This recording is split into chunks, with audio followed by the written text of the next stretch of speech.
So last Saturday, we saw Bo Nickal take his first L, and not just some decision loss. I mean, the dude just got beat up by Renner DeReader. And listen, I gotta say it, I gotta call it. I knew this wasn't gonna be some walk in the park, and I gotta brag just a little bit, alright? But seriously, beyond all that, this fight had me thinking about something deeper. Like, what is really going on with American wrestling right now in MMA? Because Bo was supposed to be the better grappler in that fight. That whole thing, the NCAA pedigree, that dominance on the mat. He was supposed to be the one that's controlling where the fight went. And here's the thing, man. He couldn't.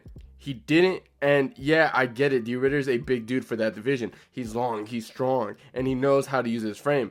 But it's not just about side, it's about how comfortable DeRidder looked in those grappling exchanges. He was flipping position, threatening triangles, dragging Bo to the ground, and it looked like he was the one with the grappling resume. And I'm not saying that American wrestling is dead or anything like that, but man, if this fight didn't show that pure wrestling isn't enough anymore in MMA, I don't know what will. Bo had no plan B, and in the modern MMA, if you can't mix it up, if you can't strike a little, if you can't transition into a control or damage, then all those wrestling credentials, they start meaning a whole lot less. This ain't a mat, man, it's a cage, and the game is evolving fast.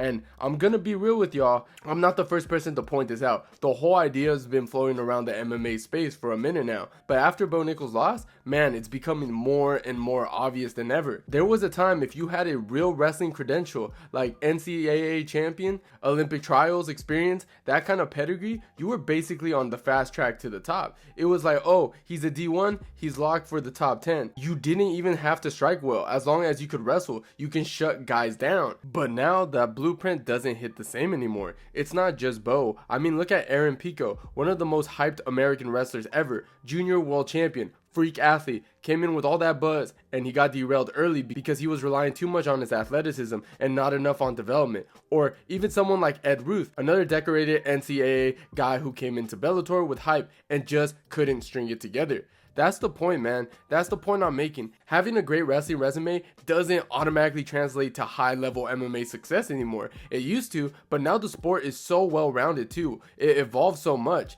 Everyone's training wrestling defense, everyone's mixing in feints, everyone's mixing in clinch work, everyone's doing dirty boxing, you name it. And yeah, there are still American wrestlers who figure it out. Guys like Michael Chandler or someone like Phil Davis back in the day, or Kamaru Usman or Kobe Covington. But they had to build out the striking, the compose, the fight IQ. The days of wrestling and winning being enough, those days are done. The window is closing fast. And the craziest part, it looks like these other regions are the ones that are getting it right. I'm talking about these Dagestanians. I'm talking about the Eastern Europe, that whole part of the world. Those dudes aren't just wrestling. They're learning MMA grappling from the jump. It's not just double legs and top pressure. It's chaining takedowns into control, mixing striking on the ground, staying calm under fire, and knowing how to grapple in a way that hurts the other guy. I mean, look at Islam Makhachev. Even someone like Mazvar Evelev or Armin Saryukian. None of them are NCAA champs. They don't have a wall of full American wrestling medals, but they do have that grappling style that's been more molded inside MMA gyms since day one. Their instincts are different. They're not trying to hold you down and win rounds. They're trying to wear you out, break your posture, drown you slowly. Meanwhile, a lot of these American wrestlers like Bo are coming in with a mindset built for the mat, not the cage. They shoot takedowns, yeah, but once they get it, they freeze. There's no progression. There's no damage. And again, these new gen guys who know how to fight off their back using the fence or reversing position, that's a problem. And honestly, it makes you wonder if the entire American wrestling to MMA pipeline needs to reset, because the world has caught up and in some ways past us. The days of suplexing your way to a belt just aren't real anymore unless you're adapting to everything around it. And honestly, man, it's not just Dagestanian, it's that whole part of Eastern Europe, like I mentioned earlier, Russia, Georgia, Chechnya, and even parts of Kazakhstan. And that side of the world is producing absolute monsters in MMA right now, and I think there's a real reason for it. See, over there, they're not just training wrestling, they're training combat from day one. These kids grow up on judo, sambo, Greco-Roman freestyle, all of it blends together.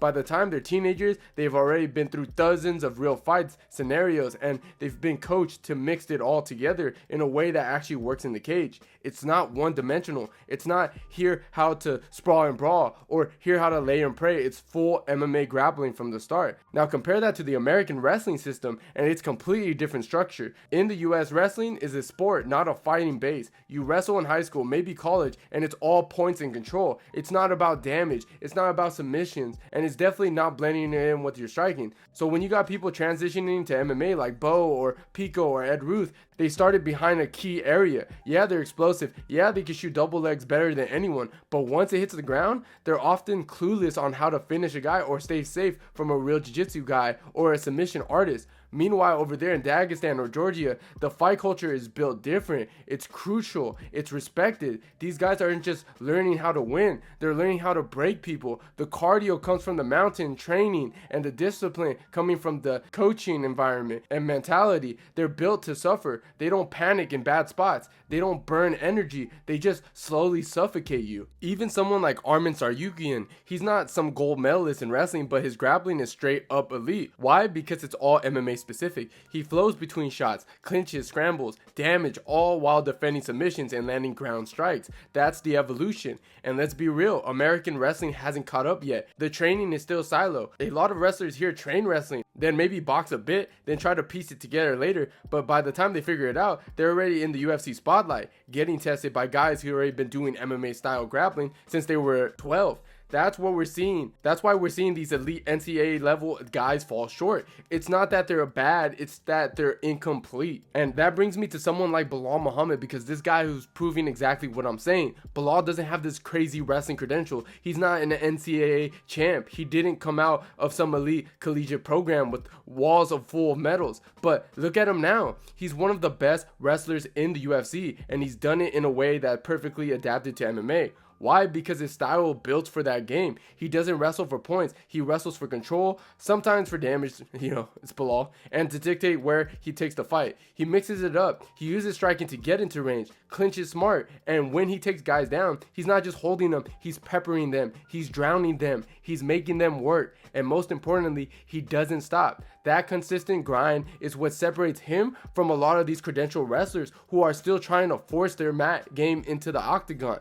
And honestly, that's why Bo's gonna have to figure it out if he wants to stay relevant. You have all the medals in the world, but if you can't apply that style in a fight where someone punches you, elbows you, trying to submit you, it's not gonna matter. This isn't NCAA finals. This is MMA. Bilal is a perfect example of someone who doesn't have traditional accolades, but trains the right way. He built a system that works under pressure. It's not about where you wrestled. It's about how you wrestled. Once you're in there, that's the evolution we're watching play out. And man, at this point, I gotta be honest, those American wrestling credentials just don't hit the same anymore. Like, yeah, it's still impressive on paper, but when I hear a guy who's a 3-time NCAA champ or a D1 All-American, I don't automatically think, oh yeah, this dude's gonna dominate. Meanwhile, if I hear someone from Dagestan or around Europe, I'm like, oh damn, this guy's probably a savage. You start mentally preparing for that chain wrestling, cardio for days, and that grinding, that suffocating top game that breaks people. Same guys from Georgia or Chechnya too. Those dudes just live in the clinch. They're strong, they're technical, and they got that gritty style that doesn't give you a second to breathe. It's not about the metal with them. It's about the mentality, the pacing,